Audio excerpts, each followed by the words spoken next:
একই ফ্রেমে দুই ভিন্ন পৃথিবী। একদিকে ধোঁয়ার ঘন কুয়াশায় ডুবে থাকা বাবুচিরা, অন্যদিকে হাসি আনন্দে মেতে ওঠা একদল মানুষ।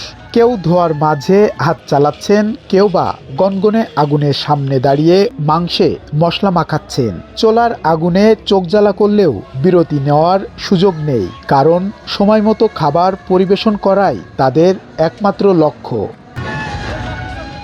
অন্যদিকে একটু দূরেই চলছে নাচ গান, হাসি ঠাট্টা আর চিত্রনায়িকা শাবনূরের ছবিতে টিপ লাগানোর প্রতিযোগিতা।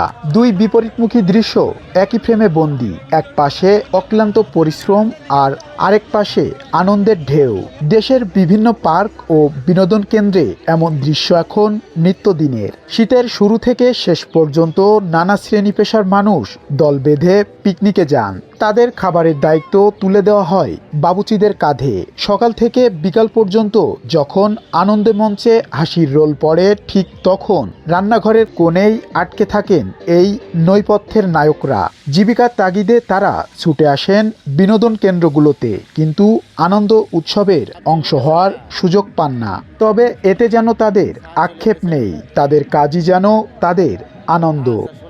এই পার্কে 8-10 বার আইছি, রান্নার টাইম রান্না দিয়ে তাও আমি রাতে পারি না। এই মাথা তো মাথায় কী হলো তা বলতে পারবো না। তারপরেও আমরা আসছি, প্যাকেট যাচ্ছি, কিন্তু কিছুই দেখতে পারি না। এই দেখেন এখন আসছি আর রান্নাবাড়া করতে করতে হয়তো তোমাকে 3-4টা বেজে যাবে। তখন লোকজনকে খাওয়া দাওয়া হয়, তাহলে তো রওনা করতে হবে আবার উত্তর পরিষ্কার, তাহলে আর বাকি থাকলো। আমাদের এখানে ঘোরার টাইম থাকে না, আমরা আসবো না, আমাদের খাতে দিয়ে থাকি বলে আমাদের ঘোরার টাইম থাকে না। আমরা ঘুরবো কোনে? প্রতিদিন শত শত বাবুচি রান্নার চোলার পাশে নিজেদের অবসর পুড়িয়ে দেন। ধোঁয়ার মধ্যেই ডুবে থাকা এই হাতগুলোই অন্যের ক্ষুধা মিটায়। অথচ সেই খাবারের প্রশংসায় মেতে উঠলেও বাবুচিদের তেমন কেউ মনে রাখে না। তবে অনেকেই মনে করেন তাদের পরিশ্রমকে স্বীকৃতি দেওয়া উচিত। তাদের সঙ্গে আনন্দ ভাগাভাগি করাই হবে প্রকৃত উৎসবের সৌন্দর্য।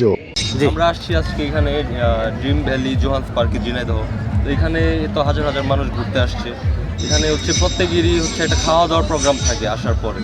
তো দেখা যাচ্ছে যে প্রত্যেক টিমেরই একটা বাবুর্চি সিলেক্ট করা থাকে। এখন এই বাবুর্চিরা আছে দেখেই প্রত্যেক টিমের ওরা আনন্দ করতে পারতেছে, কিন্তু তাদেরও একটা গল্প আছে, ওটা কিন্তু আমরা জানি না। তারা কিন্তু তাদের মনেও একটা উৎসাহ থাকে ঘোরাফেরা করার জন্য, কিন্তু তারা আসলে পারতেছে কিনা ওটা প্রত্যেক টিমেরই দেখা উচিত। তাদের সাথে আনন্দ ভাগাভাগি করে নেওয়া উচিত। বাবুর্চি তারা তো রান্না করতে এসে মনে করেন ওরা তো একটা অসহায় মনে করেন। এখানে এসে আমরা সবাই ঘুরছি, কিন্তু ওরা ঘুরতে পারছে না।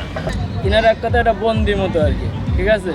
পরবর্তীতে যে সময়টা পায় কাজকাম শেষ করে, ওই সময় তার ঘোরাফেরার সময় আসলে থাকে না। সেক্ষেত্রে আমাদেরও উচিত এই বাবুর্চি ভাইদেরকে নিয়ে, আমাদের সাথে নিয়ে সুন্দরভাবে তাদেরও যেন আমাদের এই যে আনন্দের মুহূর্তগুলো তাদের সাথে ছড়াই দিয়ে তারাও যেন সুন্দরভাবে ঘোরাফেরা করতে পারে। বনভোজনের উচ্ছ্বাসের মাঝে যারা অদৃশ্য থেকে যান তারা শুধু বাবুচি নন, তারা হতে পারেন আমাদের আনন্দের অংশ, যদি আমরা একটু জায়গা করে দিই। M R Rasel, Bangla vision digital, Jhenaidah.